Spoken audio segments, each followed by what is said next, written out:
Hello. आपण paper number 5मध्ये भारतीय साहित्यशास्त्र काव्य प्रयोजन ह्या टॉपिकला सुरुवात केलेली होती. हा चौथा टॉपिक आहे, पण अतिशय सोपा असल्यामुळे आपण आधी घेतला. यामध्ये काल आपण पाहिलं की मम्मट ह्यांनी काव्य प्रयोजन सांगितलेलं, म्हणजे कवी का लिहितात, लेखक का लिहितात, त्याची कारणं काय. त्यांनी 6 कारणं सांगितलेली आहेत. आपल्याला परीक्षेमध्येही हेच विचारलं जातं की मम्मटाने सांगितलेली काव्य प्रयोजने सांगा. त्यावेळेला आपल्याला की त्यांनी जी कारिका दिली आहे की काव्यम यशसे अर्थकृते व्यवहारविदे शिवतर रक्षतये सद्या परनिवृत्तये कांता संमित उपदेश विजे. म्हणजे काय, काव्याच्या लेखनाने लेखक यशस्वी होतो, लेखकाला पैसा मिळतो, लेखकाला व्यवहार ज्ञान मिळते, लेखकाचे अशुभाचे निवारण होते आणि त्याचबरोबर की कांता संमित उपदेश, की साहित्य हे उपदेश करते आणि आनंद देते. त्याचबरोबर काल आपण काव्यम यशसे अर्थकृते म्हणजे यश, पैसा आणि शिवत रक्षते म्हणजे अनिष्टांचे, शिवतये रक्षते म्हणजे काय, अशुभ निवारण.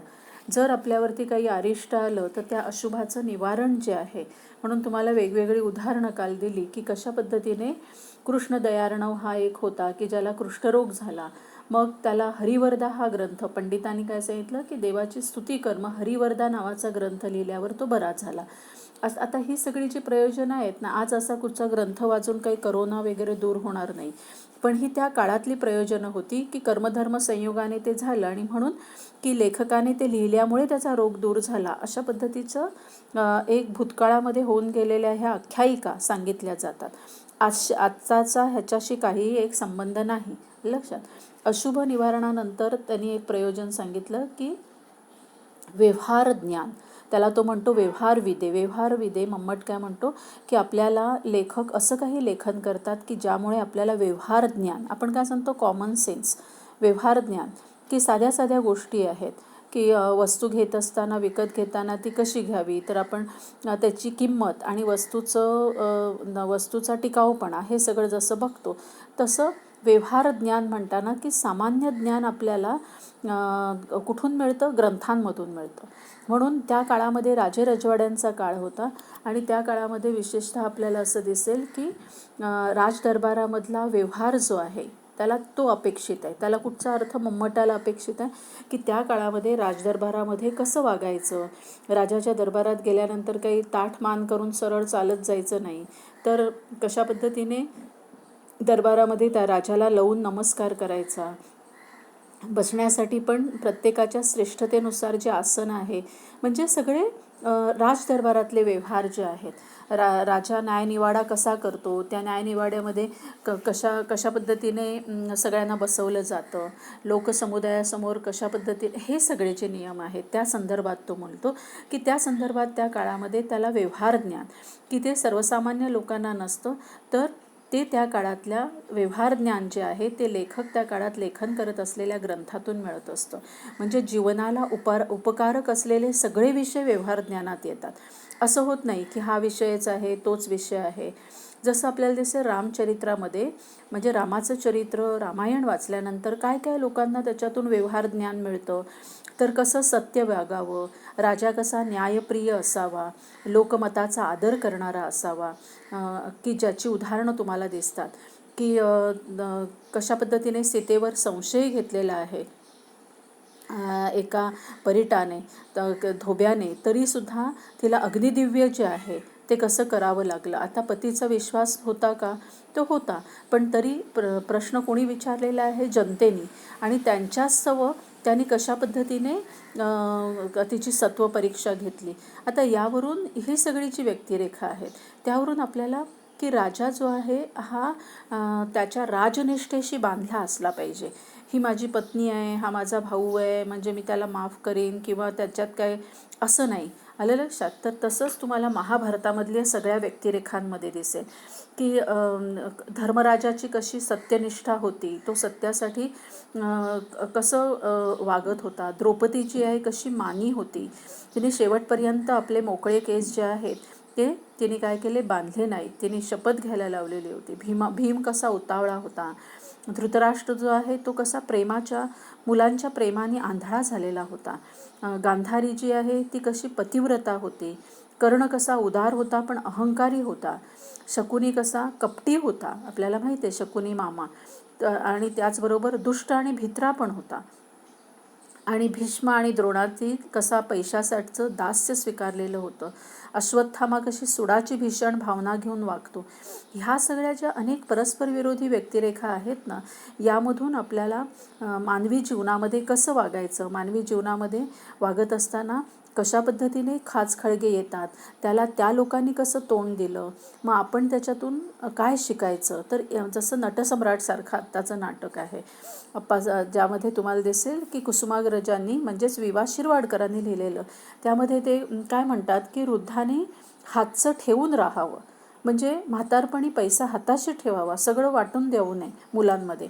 तुम्ही मुलांवर फार प्रेम करता, आंधळं प्रेम करता, मुलांना सगळी संपत्ती वाटून देतात आणि मग थोडे दिवस ह्याच्या दारात थोडे दिवस त्याच्या दारात. मग ती पोरं काही पैसे नसल्यामुळे नंतर विचारत नाही. हे कसं आहे, हे नाटक पाहिल्यावर तुम्हाला कळतं की अरे शेवटपर्यंत आपल्या हातामध्ये धन राहिलं पाहिजे, पैसा राहिला पाहिजे. कारण असतील शिते तर जमतील भूते. धन असेल तरच मुलं आणि नातलग तुमच्या जवळपास सेवेला येतील, नाहीतर कोणी नाही. हे व्यवहार ज्ञान जे आहे ना, ते आपल्याला वेगवेगळ्या ग्रंथातून वाचून मिळतं. आणि ह्यासाठी लेखक काय करतात, त्यांना जे ज्ञान होतं, त्यांना जे जीवनाचं सत्य किंवा आकलन होतं त्यांच्या दृष्टीतून, ते त्या लेखनातून मांडतात. आणि हे एक काव्यप्रयोजन सांगितलं जातं, काय, व्यवहार ज्ञान. त्याच्या पुढचं जे आहे ते आहे कांता संमित उपदेश. कांता म्हणजे कोण, पत्नी. आता पत्नीने, आपण म्हणू पत्नीने केलेला कांता समेत उपदेश म्हणताना पत्नीने केलेला उपदेश. पत्नीने म्हणजे आपण म्हणू अरे काय बायको सांगते आणि हा काय बायकोचं बैल ऐकतो का, नाही, तसा नाही उपदेश हा. ह्या उपदेशाचे पण त्यांनी उपदेशाचे एकूण 3 प्रकार केलेले आहेत. आणि तो काय म्हणतो की प्रभू संमित उपदेश. पहिला जो उपदेश आहे तो कसा आहे की वेद किंवा शास्त्र जे आहेत त्याच्यामधून पण शेवटी परमेश्वराने वेद लिहिले असं लोक मानतात. आणि त्यामधून जो काही उपदेश आपल्याला केलेला असतो तो साक्षात प्रभूने सांगितलेला आहे म्हणून तुम्ही मानायचं आहे. दुसरं आपल्याला दिसेल सुहृद संमित उपदेश.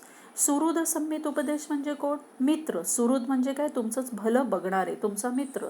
मित्र कशा पद्धतीने तुम्हाला उपदेश करतो, प्रेमाने. आई वडील सांगितलं तर ऐकणार नाही, पण मित्र सांगितल्यावर चल तुला मैत्रीची शपथ ना, मग तुला करायला पाहिजे. तशा पद्धतीचं इतिहास आणि पुराणातील उपदेश कसे असतात.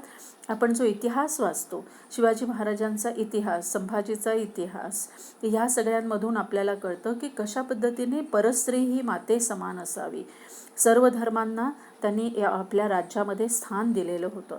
मुस्लिम धर्माला देखील त्यांचे आपल्याला दिसून येईल स्थान दिलेलं दिसून येतं. म्हणजे हा राजा कसा होता त्याचं सगळं चित्रण आपल्याला इतिहासातून. म्हणून तो जो इतिहास वाचला तर तुम्हाला जणू काही तो इतिहास एखाद्या मित्राप्रमाणे उपदेश करताना दिसतो. तिसरा उपदेश जो आहे तो कांता संमित उपदेश आहे. आता कांता संमित उपदेश म्हणजे काय आहे की आपल्या प्रेमळ पत्नीने मधुर शब्दाने केलेला हितोपदेश, म्हणजे कसा, आपल्या हिताचा उपदेश. अनेक वेळेला बायका म्हणतात अहो नका हो एवढा पैसा खर्च करू, 4 पैसे जरा बाजूला ठेवा, उगाच उडवू नका एकदाच एवढे पैसे. तर आपण बाकी पुरुष काय म्हणतात, हां तुला कसली अक्कल आहे. पण इथे तुम्हाला दिसेल की मग पत्नी गोड शब्दाने सांगितलं की नाही अशाला असं आहे, मग मुलांना शिकवता येणार नाही, आपल्या आजारपणात राहणार नाही, असं कशाला. म्हणजे रागाने सांगितलं, भांडणाने सांगितलं तो ऐकणार नाही, पण तेच प्रेमाने आणि गोड शब्दाने सांगितलं की तो ऐकेल. तर तसे ग्रंथ जे आहेत ना, ते ग्रंथ गोड शब्दामध्ये आपल्याला उपदेश करतात. म्हणून त्याला काय म्हटलेलं आहे, जे साहित्य आहे, कथा आहे, कादंबरी आहे, नाटक आहे, वेगवेगळं काव्य आहे, हे जर तुम्ही वाचलं तर त्या वाचनातून तुम्हाला त्यांनी उपदेश केलेला असतो. पण तो उपदेश असा असतो का भांडून केलेला असतो का, नाही, त्याने उदाहरणं दाखवलेली असतात. बघा हा वाईट मार्गाने गेला त्याचा शेवट असा झाला, हा सत्याच्या मार्गाने गेला तर सत्यमेव जयते. तर अशा पद्धतीने साहित्य जे आहे तेही तुम्हाला उपदेश करत असतं. म्हणजे अशा 3 पद्धतीचे उपदेश जे आहेत ते कांता संमित उपदेश ह्या नावाचं त्यांनी जे कारण सांगितलेलं आहे त्याच्यामध्ये हे 3 उपदेश त्यांनी मानलेले आहेत. आणि शेवटचा जो उपदेश आहे म्हणजे साहित्यातून आपल्याला उपदेश केला जातो, तो कळत नकळत, आलं लक्षात. पण त्या उपदेशातून आपण शिकायचं असतं. जसं तुम्हाला सांगितलं नटसम्राट, का ह्या नाटकातून काय शिकायचं आहे, की बाबा 4 पैसे तू बाळगून राहा, हा साधा व्यवहार आहे. पण हे त्या नाटकातून आपल्याला पत्नीने केलेल्या उपदेशासारखा गोड शब्दात समजावून सांगितलेला आहे. आणि अशा पद्धतीचा उपदेश जो आहे ते साहित्य करतं. शेवटचा जो त्यांनी महत्त्वाचा घटक सांगितला तो सांगितलेला आहे की आनंद, म्हणजे की कशा पद्धतीने आनंद हे सगळ्यात मोठं प्रयोजन मानलं जातं. म्हणजे आल्हाद, आनंद, की तुम्हाला चांगलं साहित्य जर तुम्ही वाचलं तर तुम्हाला आनंद होतो आणि लेखक त्यांचं मन आनंदित असतं आणि आनंद देण्यासाठी लिहितात. आपल्याला कळावं, आपल्या जीवनामध्ये जे अनेक प्रश्न आहेत त्या प्रश्नापासून क्षणभर आपण दूर जावं म्हणून अशा रोमॅन्टिक प्रेम किंवा ज्याला म्हणता येईल की चांगले उपदेश करणारे, जसे तुम्हाला दिसेल की साने गुरुजींचं आहे श्यामची आई, की कसं आई आपल्या मुलाला उपदेश करते. तर अशा पद्धतीचं जे तुम्हाला आल्हाद किंवा आनंद वाटेल, किंवा प्रेमाच्या कादंबऱ्या आहेत, त्या प्रेमाच्या कादंबऱ्या वाचल्यानंतर तुम्हाला सुख किंवा आनंद, की जणू काही आपलंच प्रेम त्याच्यात दिसतंय. तर अशा पद्धतीने आल्हाद जे आहे की लेखकाला लिहिल्यानंतर फार आनंद वाटतो, की चला जे मला कळलं ते मी लोकांना शिकवलं, लोकांना सांगितलं, आता लोक वाचतील आणि मला जो आनंद झाला तसा आनंद त्यांना होईल. कारण आपल्याला माहीत आहे की आपल्याला कादंबरीमध्ये, कवितेमध्ये, नाटकामध्ये जे काही जीवन आहे, ज्या काही जीवनाचे संघर्ष आहेत, त्या संघर्षाला तोंड देत देत देत शेवटी नायक यशस्वी होतो आणि त्याचा शेवट जो आहे तो आनंदी आनंद होतो. म्हणजे साहित्याच्या वाचनातून आपल्याला आनंद मिळाला पाहिजे. भले त्या आनंद पर्यवसायी लेखन केलेलं असेल असं नाही, पण त्या वाचनातून मिळणारा आनंद जो आहे हा काय आहे, हा सगळ्यात श्रेष्ठ ह्याची तुलना कशानेही करता येत नाही. हा तुम्हाला सुख देणारा, तुमच्या संवेदना जागृत करणारा, एखाद्या गरिबाचं चित्रण असेल, ते गरीब माणूस कसा कष्टाने जीवन जगतो, तर त्याचं दुःख पण तुमच्या मनाला स्पर्श होऊन तुम्हाला एक पद्धतीचं जीवन जगण्याचा त्यातून एक अनुभवच मिळेल आणि त्यामध्येही एक आनंद आहे. म्हणजे कवीला कविता लिहिताना, नाटक लिहिताना आनंद मिळतो आणि आपल्याला त्यांनी लेखन केलेल्याचा आनंद मिळतो. आता ही जी 6 प्रयोजनं आहेत ना, इथे आपल्याला हा एक प्रश्न विचारला जातो, भटांनी सांगितलेली साहित्याची प्रयोजने स्पष्ट करा. आलं लक्षात. आता ही किती साधी आणि सोपी प्रयोजनं आहेत बघा, की लेखक का लिहितो ह्याची ही कारणं 6 त्यांनी सांगितलेली आहे. आणि मम्मट हा एकमेव असा आहे की ज्यांनी सविस्तरपणाने ह्या प्रकरणाचा विचार केला आणि ह्या प्रकरणामध्ये एवढ्या सगळ्यांना समावेश त्यांनी केला. लक्षात. अशा पद्धतीने आपल्याकडे काव्य प्रयोजन हे जे एक चौथं प्रकरण आहे ते घेण्याचं कारण हे साधं, सोपं आणि अतिशय ज्याला म्हणता येईल सहज लक्षात राहणारं आहे. त्यामुळे आपल्याला चांगल्या पद्धतीने त्याची उदाहरणं आपल्याला द्यायची आहेत, कोणी काय केलं, कोणी काय केलं, लक्षात. तर ती उदाहरणं आणि हे सगळं लक्षात ठेवलं तर आपल्याला साहित्याचं प्रयोजन म्हणजे साहित्य वाचनातून आपल्याला काय फायदे होतात, आपल्या हेतू काय असतात, आपले हेतू सिद्ध कसे होतात, पूर्ण कसे होतात, हे त्यांनी सांगितले. यश, अर्थप्राप्ती, व्यवहार विज्ञान, अशुभ निवारण आणि तात्काळ प्राप्त होणारा उच्च आनंद आणि पत्नीने केलेला उपदेश, लक्षात, कांता समेत उपदेश, ही सांगितलेली ती 6 प्रयोजनं आहे. ओके, थांबूया आपण. ओके.